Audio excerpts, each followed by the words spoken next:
En manchette ce soir, la crise politique continue à Kishisakik. 14 employés suspendus et la directrice générale exclue d'une réunion. On ne peut pas être sanctionné quand on dénonce des abus de pouvoir, des power trips, des injustices aussi. Des réactions mitigées dans la région face au budget fédéral. Le budget, évidemment, là, il y a des plus et des contre. C'est sûr qu'on est déçus du gouvernement fédéral, là. Et grande première de l'émission Raid Témiscamingue 2023. De faire vivre aux gens le raid pendant le film sans qu'il y ait à se mouiller.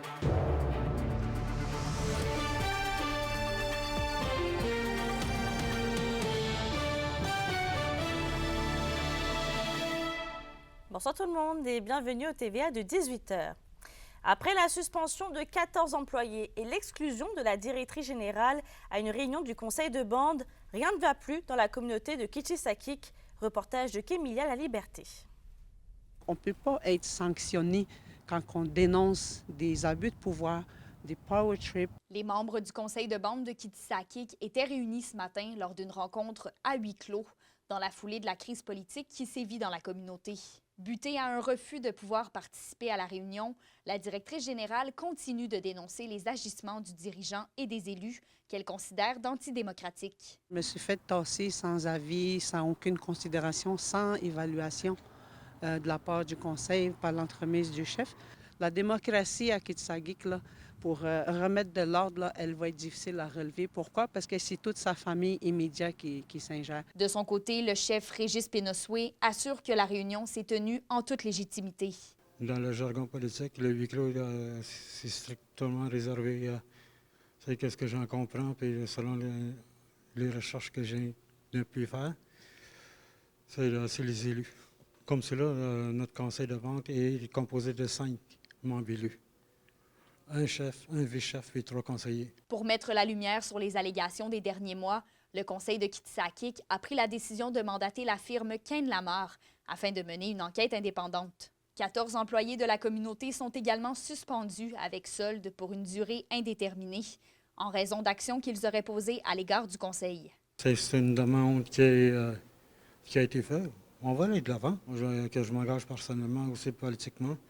Je ne vais pas nuire à cette enquête-là. Catherine Anishinapéo, l'une des conseillères, déplore les injustices qui persistent au sein même de son conseil. J'ai été claire avec mon conseil que moi, le huis clos, là, je ne connais pas ça dans ma communauté.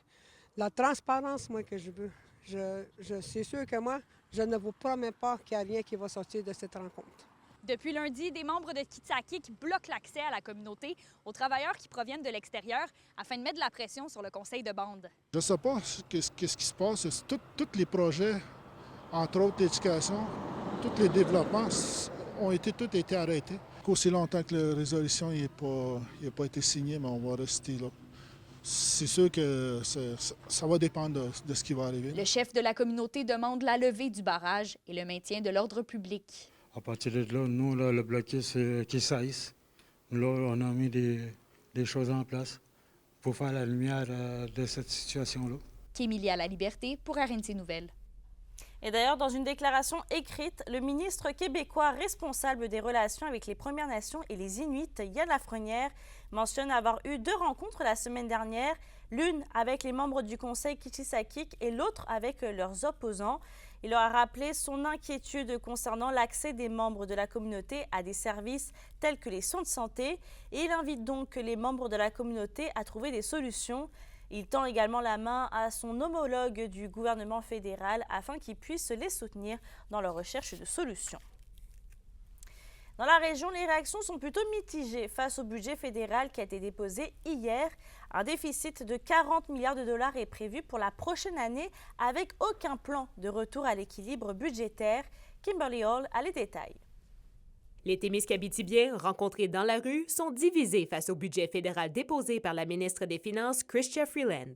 Je pense qu'il serait temps qu'il se passe quelque chose au niveau de l'épicerie. Là. Ça cesse d'augmenter, puis les salaires ne suivent pas de toute évidence. Là.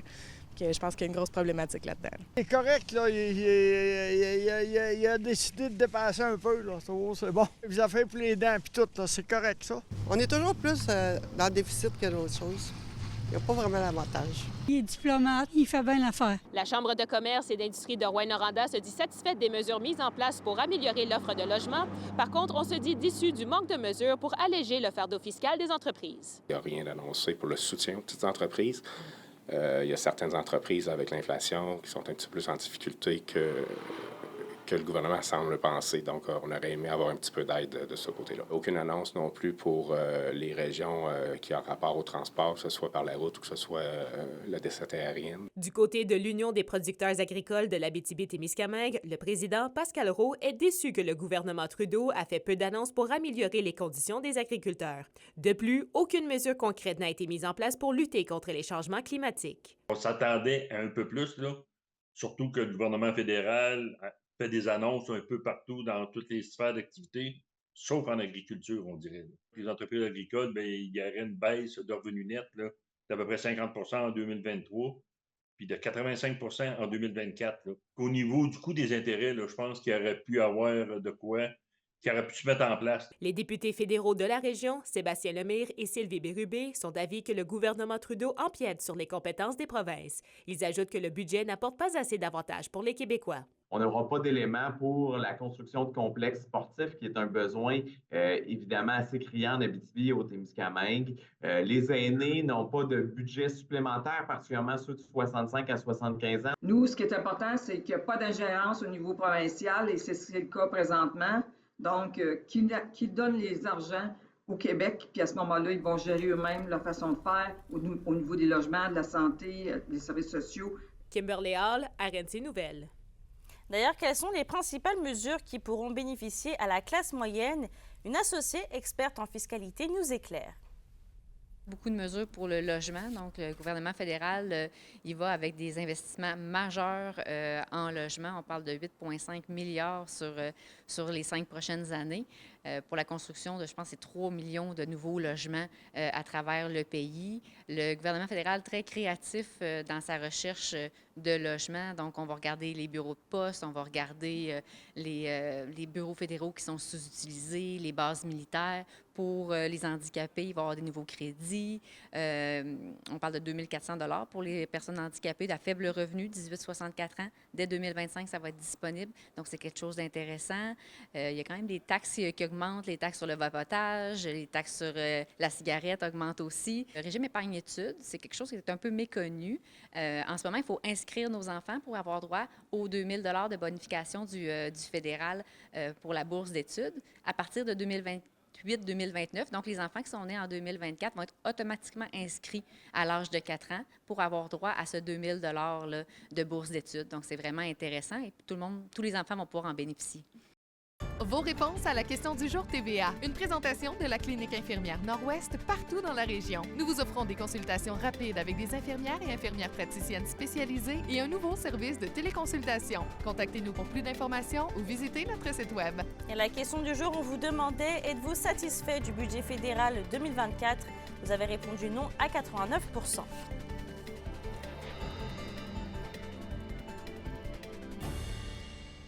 La fraude aux grands-parents continue de sévir dans la région. C'est le cas notamment à Rouyn-Noranda. La Sûreté du Québec affirme que depuis ce matin, plusieurs signalements ont été faits. Et d'ailleurs, plusieurs dossiers de fraude sont actuellement sous enquête et des arrestations pourraient avoir lieu sous peu. Les autorités rappellent qu'il ne faut pas remettre d'argent à un inconnu, ne pas divulguer de renseignements personnels ou encore d'appeler des proches pour vérifier la validité de l'histoire présentée. Toujours à Rouyn-Noranda, 2 ans après son annonce par le ministre de l'Éducation, les travaux d'agrandissement de l'école primaire Le Prélude ont commencé et c'est l'entrepreneur de Val-d'Or, Hardy Construction, qui a décroché le contrat de construction. On rappelle que 4 nouvelles classes, une bibliothèque, des classes spécialisées et un nouveau gymnase seront aménagés. Des améliorations au bâtiment actuel sont aussi prévues, notamment la refonte de blocs sanitaires et le remplacement complet de l'enveloppe extérieure. On n'est pas réellement en retard pour ce projet-là. Là. On est arrivé dans les temps. Puis c'est sûr que, plans et devis, c'est au minimum 1 an dans ce cas-ci là, pour un projet de cette envergure. Là. On veut faire rentrer nos élèves pour la rentrée 2025. Ce qui veut dire qu'il doit nous livrer un peu l'école un petit peu avant ça, pour que nous, on puisse aller s'y installer, donc installer le mobilier. L'indice boursier minier au TVA Nouvelle 18h est une présentation de GFM Groupe Financier. Dirigeants d'entreprises et particuliers, fiez-vous aux experts de GFM pour vos placements, assurance de personnes et assurance collective. Car pour vous, ils vont au-delà de la finance. Voyez après la pause l'implication d'une bénévole de Rwanda qui a été saluée à la 27e édition des prix Hommage Bénévolat Québec.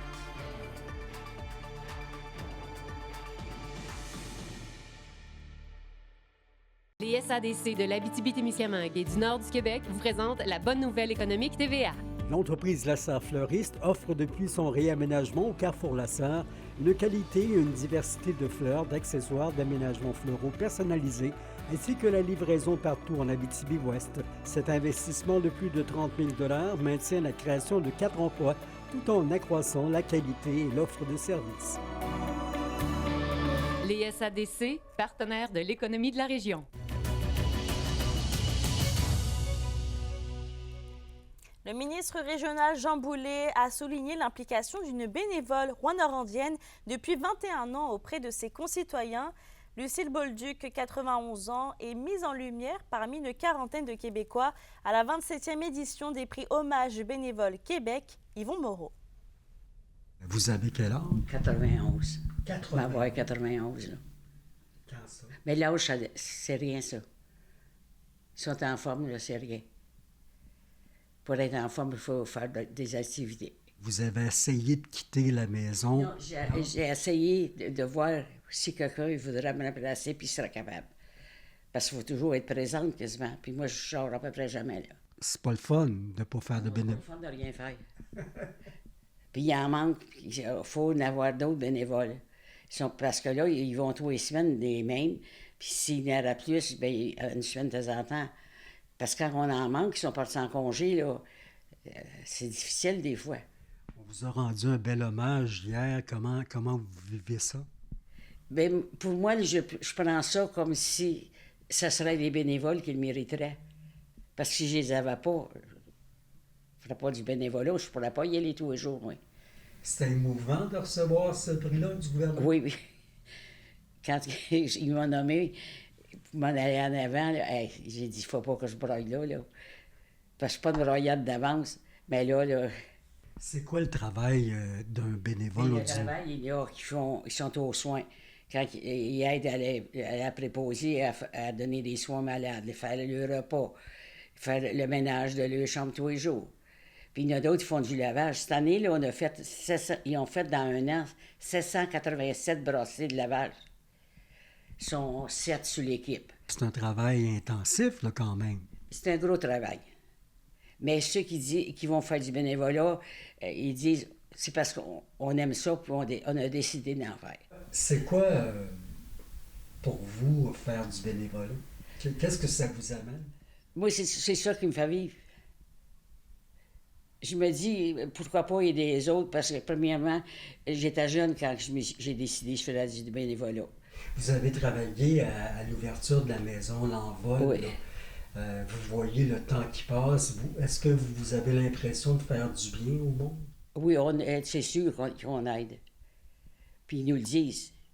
Puis souvent, je reçois des messages, là, puis ils disent arrêtez pas ça, là.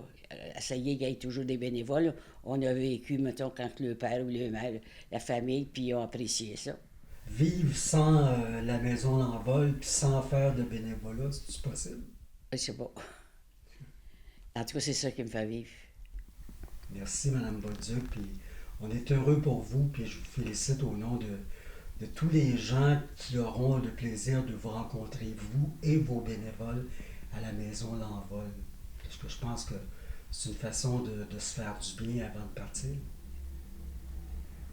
Merci. La chronique culturelle vous est présentée par Bruno et Jasmin Leclerc, denturologistes. Des cliniques à la fine pointe de la technologie pour vous servir à Lassar et à Amos. Justine, le talent féminin est à l'honneur cette fin de semaine au Petit Théâtre du Vieux-Noranda. Effectivement, c'est ce samedi que Rosalie Lemieux et Avril Jensen vont nous offrir leur spectacle. Rosalie Lemieux, qui est d'ailleurs originaire de Rouyn-Noranda, c'est elle qui a remporté secondaire en spectacle.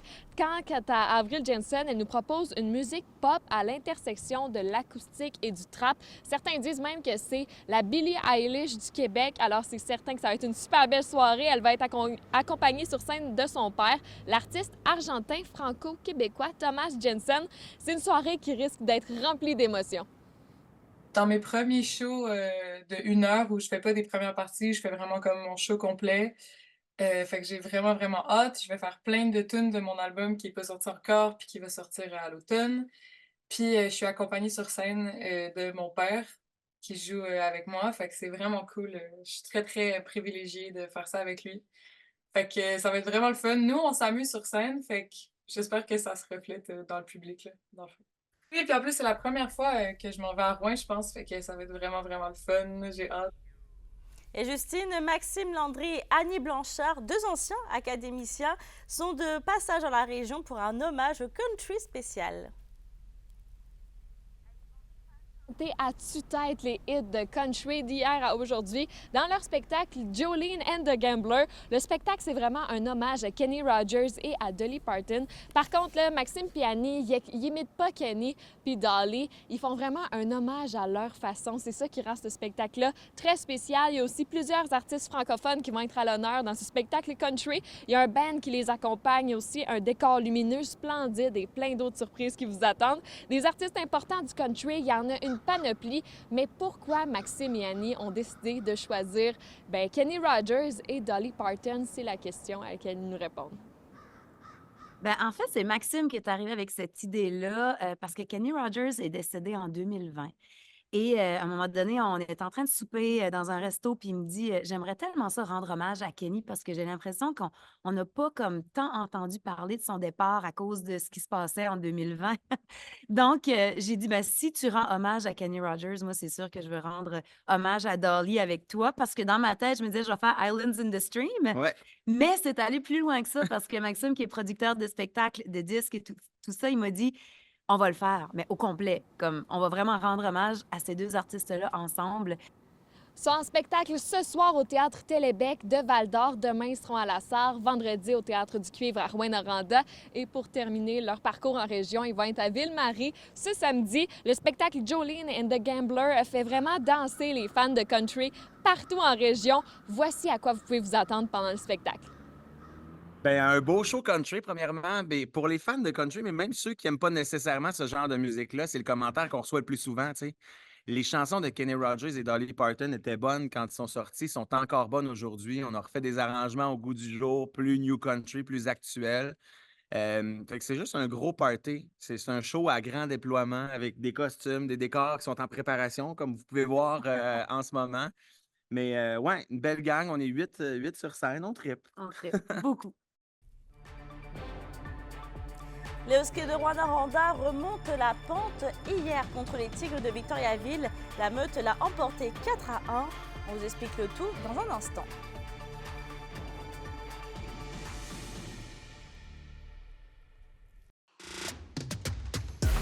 Les sports vous sont présentés par Thibaut GM, votre concessionnaire de confiance à Rouyn-Noranda, là où qualité et choix se rencontrent. Les Huskies renouent avec la victoire grâce à un gain convaincant de 4-1 hier soir du côté de Victoriaville. Et avec cette victoire, la série est maintenant 2-1 à l'avantage des Tigres. Le prochain affrontement entre les 2 formations est ce soir toujours du côté du Colisée des Jardins. Et d'ailleurs, en parlant des Huskies, l'ailier droit Benjamin Brunel figure sur la liste finale des 35 meilleurs espoirs au prochain repêchage de la Ligue nationale de hockey. Il se classe au 125e rang des joueurs. La centrale de recrutement de la LNH confirme ce classement final en prévision de la séance de sélection 2024 qui est prévue à Las Vegas les 28 et 29 juin prochains. Aucun joueur des Foreurs de Val-d'Or ne figure sur ce relevé. C'est hier soir au Théâtre du Rift à Ville-Marie qu'a été présentée la grande première de l'émission du Raid Témiscamingue 2023.